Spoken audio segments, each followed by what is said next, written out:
ఒకవైపు వర్షాలు కురవక పంటలపై బెంగ, మరోవైపు సాగు మొదలు పెట్టాలంటే ఎరువుల మందుల ధరలు ఆకాశాన్ని అంటడం. ఈ రెండు దెబ్బలతో రైతన్న పరిస్థితి రోజు రోజుకు దారుణంగా మారుతోంది.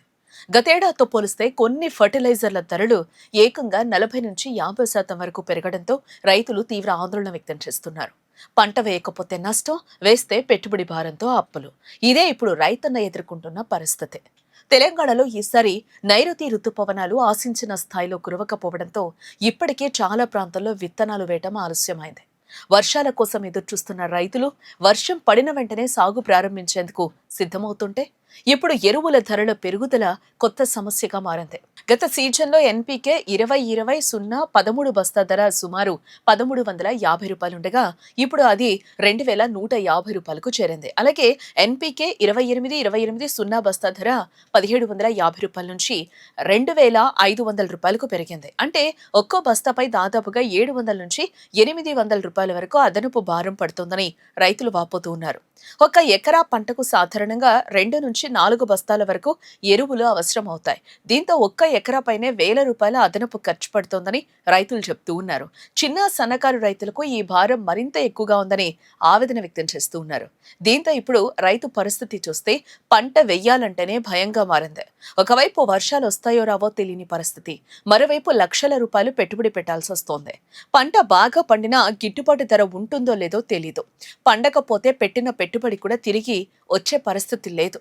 ఈ పరిస్థితుల్లో అప్పు చేసి వ్యవసాయం చేస్తున్న రైతులు అప్పులు ఎలా తీర్చాలా అని ఆందోళన చెందుతున్నారు. చిన్న సన్నకారు రైతుల పరిస్థితి అయితే మరింత దయనీయంగా ఉంది. ఎరువులు కొనడానికి డబ్బులు లేక వడ్డీకి అప్పులు తెచ్చి సాగు చేస్తూ ఉన్నారు.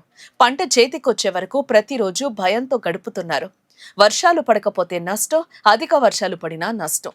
ఇప్పుడు దీనికి తోడు ఎరువుల ధరల పెరుగుదల రైతన్న నడ్డి విరుస్తోందని ఆవేదన వ్యక్తం చేస్తున్నారు. ఇప్పటికే విత్తనాలు, డీజిల్, కూలీల ఖర్చులు పెరిగాయి.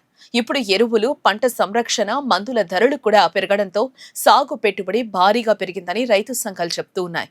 బ్యాంకుల నుంచి రుణాలు సకాలంలో అందకపోవడంతో చాలా మంది ప్రైవేట్ అప్పులపై ఆధారపడాల్సి వస్తోందని అంటున్నారు. వ్యవసాయ నిపుణులు చెప్తున్న దాని ప్రకారం చూస్తే అంతర్జాతీయ మార్కెట్లో ముడి పదార్థాల ధరలు పెరగడం, దిగుమతి వ్యయం అధికం కావటం, రవాణా ఖర్చులు పెరగడం వంటి కారణాల వల్ల కొన్ని కాంప్లెక్స్ ఫర్టిలైజర్ల ధరలు పెరిగినట్లుగా తెలుస్తోంది. అయితే రైతులపై భారం తగ్గించేలా ప్రభుత్వం జోక్యం చేసుకోవాలని వారు సూచిస్తూ ఉన్నారు. మరోవైపు రైతు సంఘాలు మాత్రం ఎరువుల ధరలను వెంటనే నియంత్రించాలని డిమాండ్ చేస్తూ ఉన్నాయి. సబ్సిడీని పెంచాలని, అవసరమైతే ప్రత్యేక ఆర్థిక సహాయం ప్రకటించాలని ప్రభుత్వాన్ని కోరుతున్నాయి. లేదంటే ఈ ఖరీఫ్ సీజన్లో చాలా మంది రైతులు అప్పుల ఊపిలో కూరుకుపోయే ప్రమాదం ఉందని హెచ్చరిస్తున్నారు.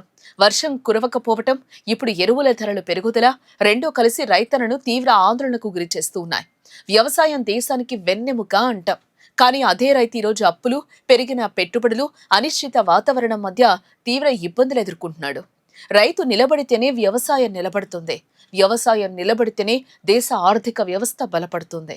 అందుకే రైతులపై పడుతున్న ఈ అదనపు భారాన్ని తగ్గించేలా ప్రభుత్వం తక్షణ చర్యలు తీసుకోవాలని రైతులు, రైతు సంఘాలు డిమాండ్ చేస్తూ ఉన్నాయి. ప్రభుత్వం ఈ సమస్యపై ఎలా స్పందిస్తుంది, రైతులకు ఎలాంటి ఊరట కల్పిస్తుంది అన్న దానికోసం ఇప్పుడు లక్షలాది మంది రైతులు కూడా ఎదురు చూస్తూ ఉన్నారు. మరిన్ని అప్డేట్స్ కోసం చూస్తూనే ఉండండి వేద టీవీ.